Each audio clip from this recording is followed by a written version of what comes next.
దేవుడు నమ్మదగిన వారు. ఆయన నీకు ఒక మాట ఇచ్చినప్పుడు ఖచ్చితంగా అది నెరవేరుస్తారు. అర్థం చేసుకుంటున్నావా? ఎందుకు అంటే ఆయన సృష్టికర్త. ఆయన ద్వారా కలిగాయి, ఆయన వలన కలిగాయి, ఆయన వలన ఈరోజు నువ్వు నేను ఉన్నాము. ఆయనకు అసాధ్యమైనది ఏమీ లేదు. మరి ఆయన మాటకి లోబడవా? ఆయన పిలుపుకి విధేయత చూపించవా? నీ జీవితంలో దేవుడికి ఒక పిలుపు ఉంది అన్నప్పుడు నువ్వు ఆ పిలుపుకి లోబడవా? మరి నీ జీవితాన్ని దేవుడికి అప్పగించుకోవా? ఆయనకి చూసారా, ఇది అంతా ఎందుకు, మాకు ఏం అవసరం, మాకు నచ్చినట్టు మేము వెళ్ళిపోతాం అనుకుంటున్నాను. ఈ లోకాంతం ఉందండి, ఈ లోకాంతం ఉంది. ఖచ్చితంగా పుట్టిన నువ్వు నేను కూడా వాడు గుర్తించాలి. అయితే పరలోకానికి వెళ్ళాలి, లేకపోతే నరకానికి వెళ్ళాలి. మరి ఆ నరకం నుండి తప్పించే శక్తి ఎవరికి ఉంది? యేసు ప్రభు వారికి ఉంది. మరి యేసు ప్రభువాన్ని నువ్వు ఎందుకు రక్షకుడిగా అంగీకరించు? ఆయన గాలిని సముద్రాన్ని గద్దించినప్పుడు మిక్కిలి నిమ్మలమైపోయింది. ఈ దినం నువ్వు తుఫాన్లో కొట్టబడుతున్నావా? అలల చేత కొట్టబడుతున్నావా? ఆటుపోట్లలో ఉన్నావా? ఎక్కడున్నావు? ఏ పరిస్థితిలో నువ్వు ఉన్నావు? నీ జీవితము ప్రశ్నలతో నిండిపోయిందా? మొండికేసినటువంటి పరిస్థితులు, ఆ యొక్క సిచ్యువేషన్స్లోంచి నువ్వు బయటికి రాలేకపోతున్నావా? భయంకరమైన అప్పులలో మునిగిపోయినావా? రోగాలతో ఉన్నావా? దుఃఖంలో ఉన్నావా? వేదనలో ఉన్నావా? ఆదరణ లేక ఉన్నావా? ఏం కావాలి నీ జీవితంలో? ఎలాంటి తుఫాన్లు ఉన్నాయి నీ బ్రతుకులో? ఏమైనప్పటికీ మిక్కిలి నిమ్మలం చేసే యేసు ప్రభు వారికి నీ జీవితాన్ని, నీ హస్తాన్ని అప్పగించు. ఆయన నిబంధనలో కొనసాగు. ఆయన ఆజ్ఞలు, ఆయన కట్టడలు గైకో. ఎంత కష్టమైన ఇబ్బంది కొలింలోనూ పరీక్షింపబడుతున్నప్పుడు, అగ్ని కొలింలోనూ పరీక్షింపబడుతున్నప్పుడు, అగ్ని లాంటి శ్రమలు నీకు కలిగినప్పుడు సైతం నీ విశ్వాసాన్ని కోల్పోకు. తుఫాన్ లాంటి పరిస్థితులు వచ్చినప్పటికీ కూడా నీ విశ్వాసాన్ని నువ్వు కోల్పోకు. విశ్వాస యాత్రలో కొనసాగు. ఖచ్చితంగా నువ్వు జయం చూస్తావు. నీకు బెస్ట్ ఎగ్జాంపుల్ నేనే. మీకు అర్థమవుతుందా? కనుక చూడండి, ఇక్కడ కొన్ని మాటలు మనం ధ్యానించుకుందాం.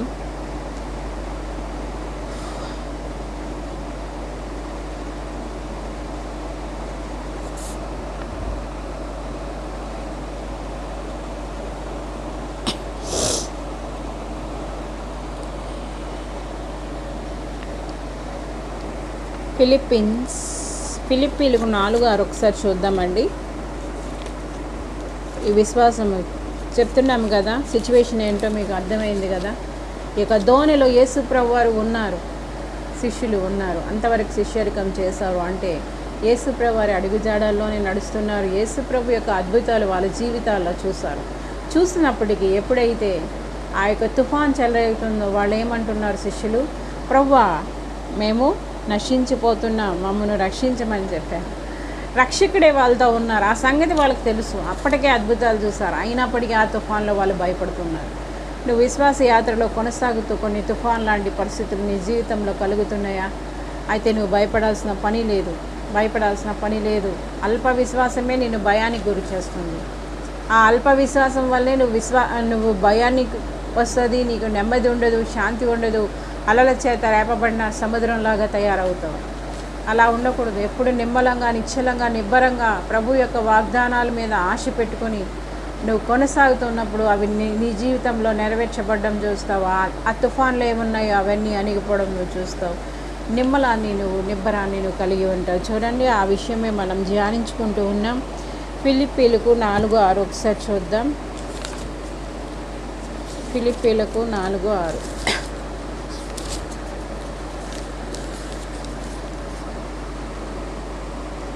దేనిని గూర్చి చింతపడకుడు కానీ ప్రతి విషయంలో ప్రార్థన విజ్ఞాపనల చేత కృతజ్ఞతాపూర్వకంగా మీ విన్నపములు దేవునికి తెలియచేయడు. చూడండి, పరిస్థితులు మీకు చాలా దినాతిదీనంగా ఉండొచ్చు, కష్టాతి కష్టంగా ఉండొచ్చు మీకు. కానీ సహనము సకల జనులకు తెలియబడేలాగా ఖచ్చితంగా దేవుడు సమీపంగా ఉన్నాడని నువ్వు గుర్తుంచుకోవాలి. దేనిని గూర్చి నువ్వు చింతపడు. నీ విశ్వాసాన్ని బట్టి నువ్వు విశ్వసించేదానికంటే అత్యధికంగానే నువ్వు పొందుకుంటావు, అందులో డౌట్ లేదు. దేని విషయము చింతించడం వల్ల ప్రయోజనం లేదు. ఒక దగ్గర ఉంది కదా, చింతించడం వల్ల ఒక వెంట్రుక తెలుపుగా నలుపుగానే చేసుకోగలమా? లేకపోతే మనం ఒక మూరెడు ఎక్కువ పెరగగలమా, లేకపోతే తగ్గగలమా? ఏమీ చేయలేము. మరి చింతించడం దేనికి? చింతించకూడదు. పరిస్థితులు ఎలాగున్నప్పటికీ మీరు దేనిని కూర్చుంది దేవుడి మీద చాలా నిశ్చలంగా విశ్వాసం అనేది ఏమాత్రం కూడా అది డిస్టర్బ్ అవ్వకూడదు. అంటే విశ్వాసంలో షేక్ రాకూడదు. అలాగ స్థిరమైన విశ్వాసం కలిగి నువ్వు జీవించినప్పుడు చూడండి, చింతపడకుడు కానీ ప్రతి విషయంలో ప్రార్థన విజ్ఞాపన చేత కృతజ్ఞత పూర్వకంగా మీ విన్నపాలు దేవునికి ఎప్పుడు కృతజ్ఞత కలిగి ఉండాలి. ప్రభు పక్షంగా కృతజ్ఞత కలిగి ఉండాలి. దేవుడికి కృతజ్ఞులుగా ఉండాలి. మనం ఈ యొక్క ప్రార్థన విజ్ఞాపనలు అనేది డిసప్పాయింట్మెంట్తో చేయకూడదు. ఖచ్చితంగా దేవుని పట్ల కృతజ్ఞత భావం కలిగి ఉండే నువ్వు చేయాలి. అప్పుడు నీకు అసాధ్యమైనది ఏముండదు నీ జీవితంలో. మీకు అర్థమైందా? అసాధ్యమైనవి కూడా దేవుడు, nothing is impossible to God. బాగా గుర్తుపెట్టుకోవాలి. దేని విషయం మనం చింతపడి ప్రయోజనం లేదు. ఈరోజు ఏ విషయంలో కూర్చొని నువ్వు చింతపడుతున్నావో నాకు తెలియదు.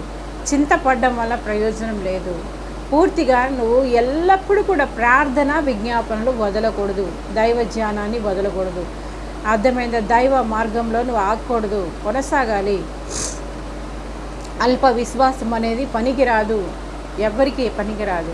క్రైస్తవ జీవితంలో అసలు పనికిరాదు.